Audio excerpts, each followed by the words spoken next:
அப்படியானால் முன்னே நாம் பிசாசுக்கு அடிமைகளாக இருந்திருக்கிறோம்.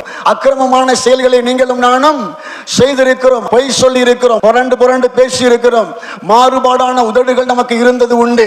செஞ்சுட்டு செய்யலைன்னு சொல்லி இருக்கிறோம். திண்டுட்டு வாயை தொடச்சிட்டு நான் அறியேன், நான் அதை தொடவே இல்லை, திங்கவே இல்லை, பார்க்கவே இல்லை என்றெல்லாம் சொல்லி துன்மார்க்க உலையிலே உழன்று கிடந்தவர்கள் நாம.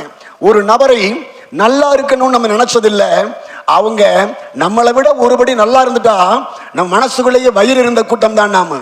ஒரு நபர் கொஞ்சம் நல்லா பார்க்கறதுக்கு கொஞ்சம் நல்ல ஒரு வாகனத்தில் போனா, நல்ல ஒரு வீடு வாசலை கட்டி எழுப்பிட்டா, அவர்களை பார்க்கும் பொழுது பொறாமை, எப்படியாவது நாமும் அவர்களை விட ஒருபடி என்ன செஞ்சிடணும், உயர்ந்து விட வேண்டும் என்கிற போட்டியும் பெருமை புத்தியும் கொண்டவர்கள் தான் நாம. எப்படியாவது கஷ்டப்பட்டு ஒரு பவுன் செயின் எடுத்தாவது என்ன செஞ்சிடணும், கழுத்துல போடணுங்கிற ஆசை. வருஷத்திற்கு ஒரு முறை பண்டிகை நாட்கள் வரும் பொழுது வருடந்தோறும் காலில் கொலுசு மாற்றி விட வேண்டும் என்கிற பாரம்பரிய அற்ப புத்தி கொண்டவர்கள் தான் நீங்களும் நானும். ஒரு ஆடை எடுத்துட்டோம் அப்படின்னு கேட்டீங்கன்னா அதை எல்லாரும் பார்க்க வேண்டும் என்பதற்காக உடுத்திக்கிட்டு வந்து ஒரு போட்டோ எடுத்து அதை செல்பியில வச்சு அனுப்பினவர்கள் தான் நாம. மற்றவங்கள்ட்ட பார்த்து கேட்டவர்கள் தான் நாம.